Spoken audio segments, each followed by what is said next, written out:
Hello and welcome. देखिए, आपने सुना होगा, आपने देखा होगा, क्योंकि हमने एक वीडियो डाला था रिगार्डिंग जूनियर असिस्टेंट डाला था अपडेट, जो हमने पहले डाला था कुछ दिनों पहले, जो कि केस के रिलेटेड था, जिसमें केस को डिस्पोज किया गया था।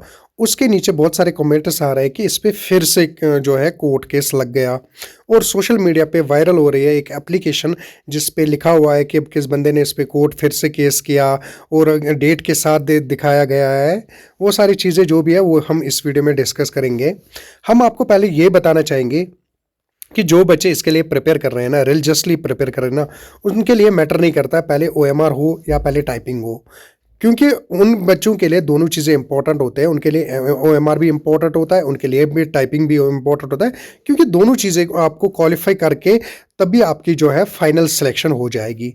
आपको पता होगा कि इससे पहले भी इस पे केस लगा, वो केस बहुत टाइम चला, और उसमें बताया गया था, अगर आपको याद है, कि पहले ओएमआर करना है, पहले टाइपिंग करना है, क्या कुछ किया जाएगा। फिर फाइनली उसको कोर्ट ने इसको क्या किया, उसको डिस्पोज किया, और उसमें बताया गया कि जेकेएसएसबी को अब फॉलो करनी चाहिए उनकी जो ओरिजिनल एडवर्टीजमेंट है, जो कुछ ओरिजिनल एडवर्टीजमेंट लिखा गया है वही उनको फॉलो करना है, और इसी के साथ केस को डिस्पोज किया गया। और आपको ये पता होगा कि उसमें वो जयकर प्रकाश वर्सेस जो जयपुर हाई कोर्ट के बारे में भी कुछ रेफरेंसेस दिए गए थे, और फाइनली बता दिया कि जेकेएसएसबी को अब एक नोटिफिकेशन के साथ आना चाहिए, जिसमें वो डिसाइड करेंगे आगे उनका कोर्स ऑफ एक्शन क्या रहने वाला है जूनियर असिस्टेंट रिक्रूटमेंट को लेके।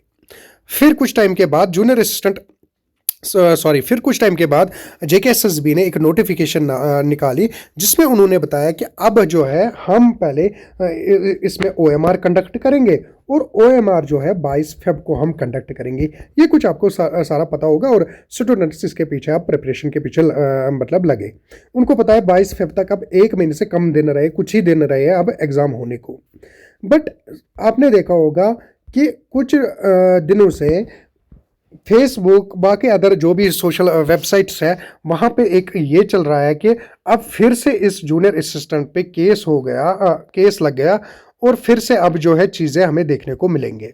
बट हम आपको ये बताएंगे जो कुछ ऑफिशियल चीज़ें होते हैं ना, बच्चों को ऑफिशियल चीज़ें फॉलो करने होते हैं, क्योंकि ऑफिशियली अभी तक यही हमें पता है 22 फेब को जो है 22 फेब का इसका एग्ज़ाम होने वाला है, और वो भी ओएमआर होने वाला है।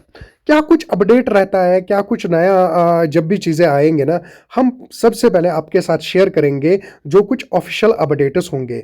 फिलहाल के लिए जो कुछ भी बैकएंड पे चल रहा है ना, इसको आप इग्नोर करिए, क्योंकि उतने दिन नहीं रहे एग्जाम को। सबसे मेन इंपॉर्टेंट होता है कि एग्जाम होना चाहिए। सब हम बार बार बोल रहे हैं कि रिक्रूटमेंट जो भी आए ना बोर्ड की तरफ से, वो वाइंड अप होनी चाहिए, उसका एग्जाम होना चाहिए, क्योंकि वो इंपॉर्टेंट होता है। बच्चों की सिलेक्शन इंपॉर्टेंट होती है, ना कि किसी एग्जाम को रोकना कोई हल, कोई सोल्यूशन होता है ना। अब यहाँ पे हम देख लेते हैं, कुछ टाइम के लिए वेट करते हैं, क्या कुछ वहाँ से अपडेट आ जाता है।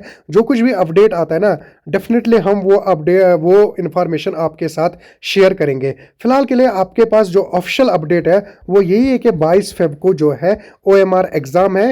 आप अपना बेस्ट दीजिए एग्ज़ाम के लिए, क्योंकि कुछ ही दिन बचे हैं, 1 मंथ से भी कम अब टाइम है। आप अपनी प्रिपरेशन को कंटिन्यू रखो, और फोकस रखो स्किल टेस्ट के साथ, स्किल टेस्ट भी पे भी फोकस रखो, और ओएमआर पे भी फोकस रखो, दोनों पे फोकस रखो, और अपना 100% दीजिए। रेस्ट जो भी रिजल्ट है वो आप ऊपर वाले तक छोड़ दीजिए। बाकी थैंक यू, बाय।